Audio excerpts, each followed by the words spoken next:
My name is Maya, and at 33, I thought I'd seen it all when it came to my family. Every year, we'd go on one of these family trips. My parents, Eleanor and Robert, called it a sacred tradition. Personally, I called it an emotional demolition derby, but this year was different.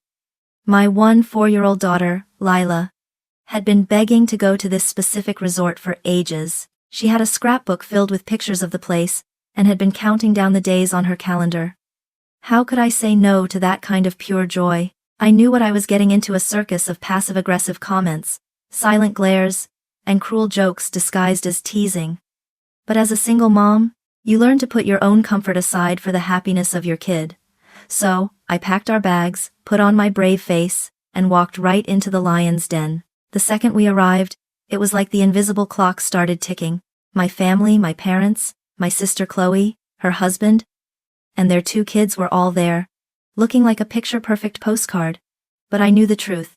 Beneath the smiles, it was a battleground, with Eleanor and Robert acting as biased referees. Always siding with Chloe, their golden child. The second the suitcases were put away, the games began. At breakfast on day 1, Lila quietly said her stomach hurt. She wasn't seeking attention. She was just being honest. But before I could even get a comforting hand on her shoulder, Eleanor cut in. "Oh, don't start with the drama already, Lila. We just got here," Chloe snorted. Probably just trying to get out of the hike. Lazy like her mom. The cousins, sensing a weakness, echoed like a pack of wolves. Drama queen. Drama queen. Lila's face flushed with shame. She's a quiet, sensitive kid who hates being the center of attention. It's ironic, because my family thinks she craves it. I tried to defend her, but part of me, a small scared part, wanted to believe it was nothing, to avoid another fight. But by midday, her pale face and slow, hunched walk told me otherwise. She was clutching her stomach, and when she asked to sit for a minute, Robert barked, "Don't milk it, young lady," Eleanor muttered. "She's always been like this, just looking for a scene." Chloe rolled her eyes so hard I thought they might get stuck. Seeing Lila try to minimize her pain, to swallow it so they wouldn't mock her, broke me. They turned suffering into entertainment, and she was the star of their twisted show. At dinner, Lila barely touched her food, tears welling in her eyes as the rest of the table laughed and clinked glasses. Chloe leaned over and whispered something to her husband, and their kids snickered. When I asked what was so funny, they just smirked and said, "Nothing," and then it happened. Lila stood up, maybe to go to the restroom, and just folded. Her legs buckled, and she crumpled to the floor like a marionette with its strings cut. She was clutching her stomach, gasping for breath. The table went silent for a split second. Then Eleanor broke the stillness with a disgusted sigh. "Oh, for heaven's sake." It was as if my child collapsing was just an act. That was it, I snapped. I scooped her up, yelled for help, and we got her to the hospital. The next hours were a blur of white walls, harsh lights, and doctors' quiet voices. I was alone, holding her hand, my heart in my throat. I texted my family to let them know, but my phone remained silent. In a moment of desperation, I checked social media. And that's when I saw it. A photo, an hour old. Eleanor and Robert, Chloe, her husband and kids, all grinning by the pool, cocktails in hand. The caption, "A dagger to my heart. Finally having peace without the pathetic drama queen." My hands started to shake. The rage burned white hot. They were toasting to my daughter's collapse. In that moment, something inside me broke. It wasn't just a caption. It was a lifetime of being dismissed, belittled, and watching them do the same to my daughter. They had crossed a line, and there was no going back. That night at the hospital was a blur. The sterile smell, the hum of the machines, the quiet suffering of my daughter Lila, in the bed beside me. The doctor said it was appendicitis, and that it could have been life-threatening if it had gone untreated. Meanwhile, my phone was a silent tomb. Not one text. Not one call from the people who were supposed to be family. All I had was that cruel photo burned into my mind. I wanted to scream. To march back to that hotel and make them look at my daughter in agony. But I didn't. Instead, I sat there, and for the first time, I finally understood the truth. It wasn't about a single incident. It was about a lifetime of calculated cruelty. To understand why they could sit by a pool and mock my child, you have to rewind 30 years. I wasn't born into a toxic family. I was raised in one, like a lab experiment. From the moment my sister, Chloe, was born 2 years before me, it was clear who the favorite was. She was the golden child, perfect grades, a beautiful smile, a natural grace that made her sparkle when she sneezed. And me? I was the control group. The disappointment. They never said the words, "You're a disappointment." But they didn't have to. It was in the way my mother, Eleanor's voice tightened every time I spoke. It was in the long, drawn-out sigh my father, Robert, would release when I tried something and failed. I remember one time when I was 10, a small fire started in the living room fireplace. I rushed to grab the fire extinguisher and put it out. When Eleanor and Robert got home, they saw the charred rug and the extinguisher, and immediately praised Chloe for being so responsible and brave. I tried to tell them I did it, but they just laughed and said, "Of course you didn't. That would be too responsible for you, Maya." That memory, and so many others like it, became part of my DNA. When I was little, I tried to be like Chloe. I practiced her smile in the mirror, tried to mimic her every move, thinking that if I could just copy the golden child, I'd finally get a piece of their affection. It never worked. The more I tried, the more it became obvious that I wasn't her. And in my family, not being Chloe was the same as being a failure. I was a failure in their eyes when I fell for a boy who treated me like trash because, for the first time, I felt seen, not invisible. And I was a failure when I got pregnant and became a single mother. Eleanor's face looked like she'd bitten into a lemon when I told her, and Robert just muttered, "Figures." Chloe smirked and said, "Well, at least you've got a purpose now." But the house we lived in, the house that was filled with their judgment and their rules, wasn't theirs. It was my grandmother's. My grandmother was the only person in that family who ever truly looked at me and saw me. Not the failed copy of my sister, not the disappointment.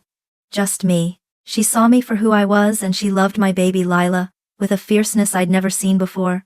She'd cradle Lila and whisper to her and beam at her like she was sunlight itself. When my grandmother passed away, everyone assumed the house would go to my mother. But my grandmother, a woman who had seen everything, and was sharper than anyone knew, had a secret plan. She knew that if she left the house to Eleanor, I would never be free of their control.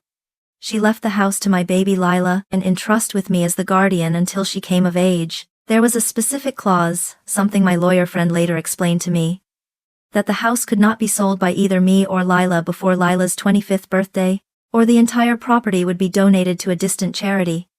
It was a fail-safe to protect us from being pressured to sell it for cash. My parents lost their minds. My father turned purple with rage, and my mother wailed about betrayal. But I just sat there, holding a piece of paper that said, "Legally, this house wasn't theirs. It was my daughter's." Even with the trust document clutched in my hands, I didn't feel powerful. After a lifetime of being told you're worthless, a piece of paper doesn't magically rewrite your self-worth. I did what I had always done. I kept my head down. I told myself the will was just a formality.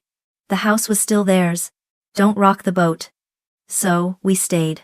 And they continued to act as if they owned the place.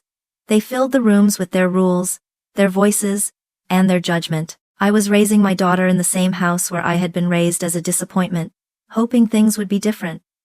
They weren't. Every sigh from my father, every tight-lipped comment from Eleanor, every visit from Chloe with her perfect life, her perfect husband, and her perfect kids, it was the same old song. Failure, failure, failure.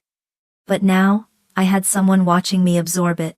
My daughter, Lila. That was the part that kept me up at night. Not their cruelty. I was conditioned to that. It was the thought that Lila might grow up thinking this was normal. That she'd start to believe, as I once did, that she was a burden, that the people who were supposed to love her most would mock her for her pain. So, when I saw that poolside selfie, when I saw them laughing and toasting peace without the pathetic drama queen, it wasn't just a caption. It was a lifetime of cruelty, now being directed at the only person who ever made me feel like I mattered. The dam broke. At the hospital, after the doctor delivered the news that Lila had appendicitis and they needed to operate immediately, I was alone. The silence from my family was deafening. Just as my mind started to spiral into the darkness of what-ifs, an unexpected ally appeared.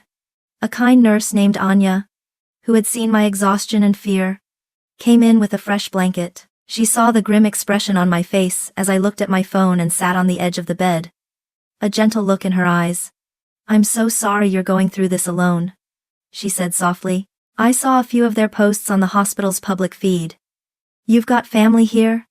she added, gesturing to herself and the hospital staff. "Let us take care of you too." She didn't show me the posts to be cruel.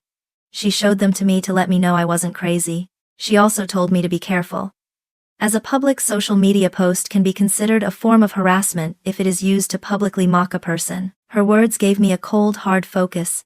I was alone, but I wasn't powerless. The surgeon told me Lila would be fine, and I nearly collapsed with relief. I sat by her bed, watching her chest rise and fall, thinking, this is what it means to actually show up for someone. And in that same breath I thought, my parents never have. I thought about the house, the trust, the legal document I had been too scared to use. It wasn't just a piece of paper. It was a weapon my grandmother had given me. A shield for my daughter. I'd been too conditioned, too scared, to ever play it.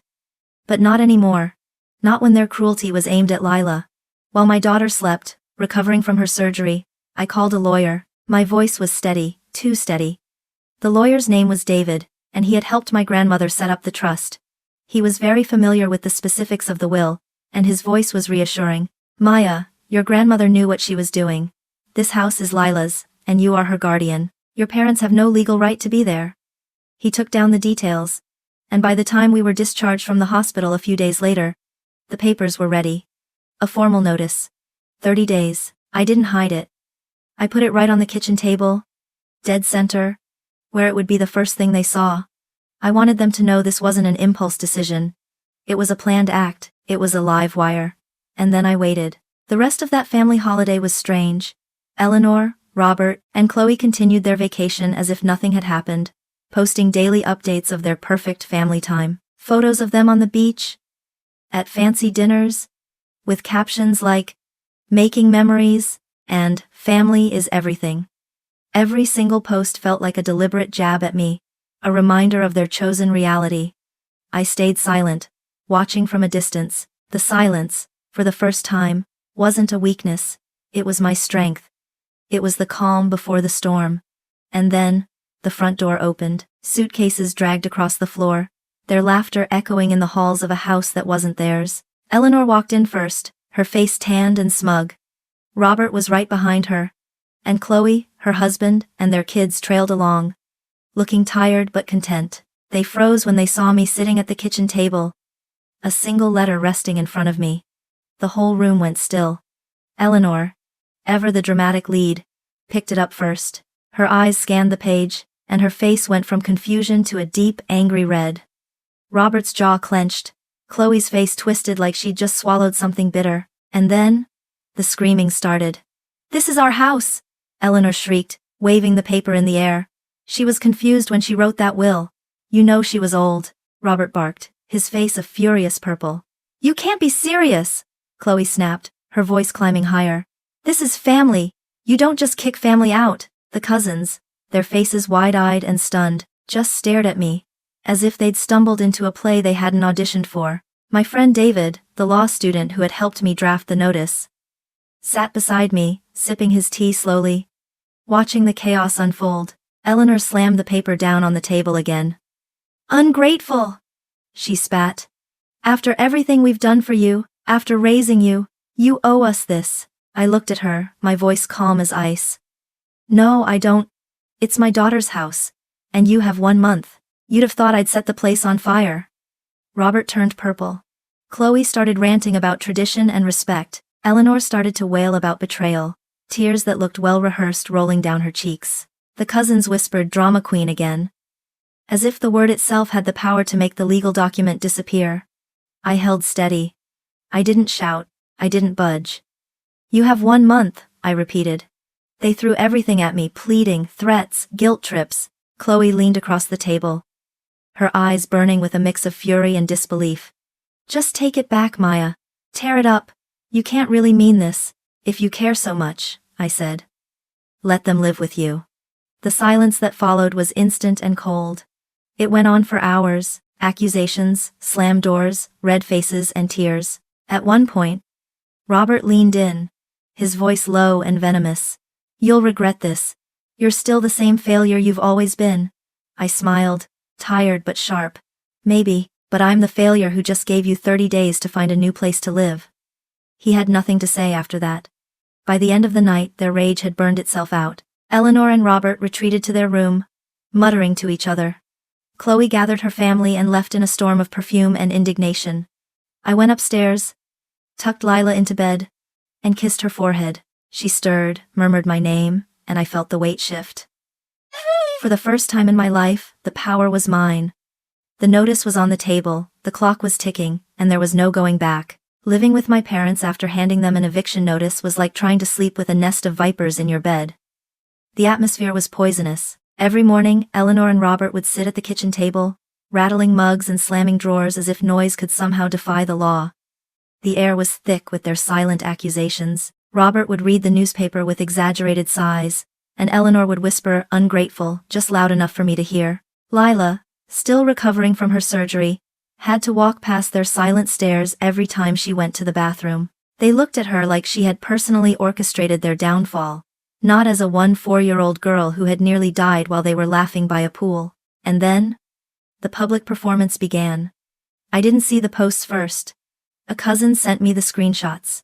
Eleanor had created a public-facing blog and social media accounts, framing themselves as victims of their cruel daughter. There were pictures of my father, Robert, looking tragic on the stairs, and my mother clutching a photo album like a widow in a soap opera. The captions were dripping with false pathos. "Thrown out by our own daughter, betrayed and made homeless. We gave her everything, she gave us nothing." The comments rolled in from aunts, uncles, and extended family members, all of them piling on. "Shameful," one wrote. "Doesn't she know what family means?" The very same people who had called my child a drama queen while she was in agony were now performing their victimhood for an audience. I stayed silent, not out of fear, but because I was waiting. I was crafting my final move, the one that would dismantle their entire narrative. The truth had to be told in a way they couldn't twist. Then Chloe showed up. She didn't storm in this time, she knocked. But the look on her face was just as sharp. She sat across from me as if I were a defendant on trial. "You can't really mean this," she said, her voice strained. "You've made your point. Stop before it destroys everything." I stirred my tea slowly. "Everything's already destroyed. You're tearing the family apart," she insisted, a new desperation in her eyes. I laughed, a dry, sharp sound. "No, Chloe, I'm finally refusing to let them tear me apart." Her mouth opened and closed. She had no comeback for that. "You'll regret this," she said finally. Her voice low. "Probably," I admitted. "But I'll regret staying a lot more." She left in a storm of perfume and indignation, and for the first time, when the door slammed, I didn't feel small. Meanwhile, their social media campaign was gaining momentum. They had turned the house into a stage, performing their suffering for anyone who would watch. It was working, until I decided to speak. I don't post much, I don't like it. But silence has its limits. I had one card left to play. I created a short video montage. On one side of the screen, I put their smiling poolside selfie, the one with the caption mocking my daughter. On the other side, I used a photo I had taken myself. Lila, pale and frail, sleeping in a hospital bed with an IV in her arm. Underneath it all, I typed a caption that was the truth, plain and unadorned. During this family holiday, my 4-year-old daughter collapsed and was rushed to the hospital with acute appendicitis. It could have been life-threatening. Not once did my parents or sister ask how she was. Instead, they posted this photo, mocking her as a drama queen. "This house belongs to my daughter through my grandmother's will. I am her guardian. I will not allow people who laughed at her pain to live under her roof. That is the truth." Then, I hit post. The effect was immediate and deafening. The buzzing of my phone stopped. The comments on Eleanor and Robert's posts dried up completely. The relatives who had been shouting the loudest suddenly had nothing to say. The silence that followed wasn't heavy or oppressive this time. It was clean. My parents didn't post again. The remaining days of the 30-day notice dragged on, tense and bitter, but quieter. The cupboard still slammed. The mutters still floated through the air. But the public performance was over. They knew it. They had been called out. And their lies had been exposed to an entire network of people who had been their most fervent supporters just moments before. The power dynamic had shifted. The most satisfying part was watching their carefully constructed fantasy unravel behind closed doors. They had been so focused on me, they hadn't seen the cracks forming within their own family. As the moving boxes began to pile up, Eleanor and Robert tried to get sympathy from Chloe's husband, Liam. They started complaining about me, about the ungrateful daughter who was throwing them out. But Liam was a no-nonsense man who had already seen enough of their toxicity. He'd witnessed firsthand how they treated Lila. He'd also seen the truth in my post. When they started their performance, he calmly said, "Eleanor, Robert, you're welcome to stay with us, but you will not speak about Maya or Lila like that in my house." The subtle jab at the ungrateful daughter was lost on them, and they were too consumed with their own self-pity to get the hint. The final straw for Chloe was watching her parents try to turn her own children against me. Robert told my niece and nephew that I was a bad person for making their grandparents homeless. My niece, who was a compassionate and smart girl, simply asked, "But why did you call Lila a drama queen?" Robert tried to stutter an answer, but he had none. The lie had come full circle and now was backfiring. Chloe realized in that moment that her parents' toxicity wasn't just my problem. It was now hers, and it was threatening the new life she had built. A life she had worked so hard to make look perfect. The last day of the notice, I sat on the porch and watched them pack. There were no speeches, no dramatic goodbyes, and no more posts. Just the sound of cardboard boxes being taped up and the squeak of car doors. The door closed behind them, and I walked through the house after they were gone. The rooms felt strange without their noise, like the walls were finally exhaling. Upstairs, Lila was stretched out on her bed, a sketchbook in her lap. She looked up when I opened the door. "Are they really gone?" she asked. "Yeah," I said, a wave of relief washing over me. "They're gone." She smiled. A tired but genuine smile. "It feels different already." It did. For the first time, the house wasn't theirs. It wasn't even just mine. It was Lila's. And it was finally free. A sanctuary built on her inheritance, secured by her pain, and guarded by the strength I never knew I had. After they moved out, Eleanor and Robert didn't exactly land on their feet. They had a grandiose vision of themselves as martyrs.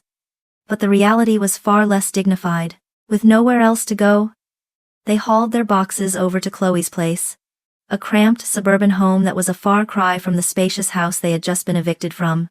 It was chaos from day one. Too many people, not enough space, and Chloe's husband Liam was not thrilled about suddenly inheriting his in-laws. He was a practical man, and he saw them for what they were, an expensive, emotionally draining burden. The cracks started to show almost immediately. Arguments over the remote control, slammed doors, and passive-aggressive comments about Liam's cooking. Robert and Eleanor, used to a house where their word was law, couldn't handle not being in control. They tried their old tricks, pitting Chloe against Liam, and trying to turn their grandchildren into allies.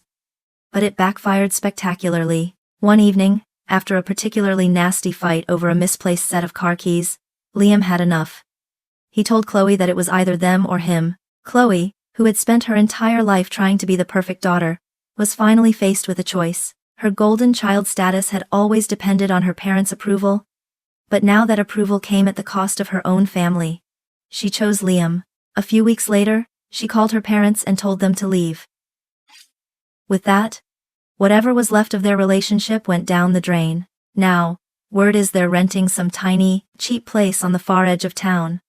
A far cry from the house they once thought was theirs. And me? With them gone, life changed overnight. The house is peaceful. Lila has space to heal, to laugh, and to just be a teenager without being mocked for it. She's been sketching constantly, and the drawings are vibrant and full of life. A stark contrast to the dark muted colors she used before. I even started renting out one of the spare rooms, which meant I could cut back my hours at work and actually spend evenings with her.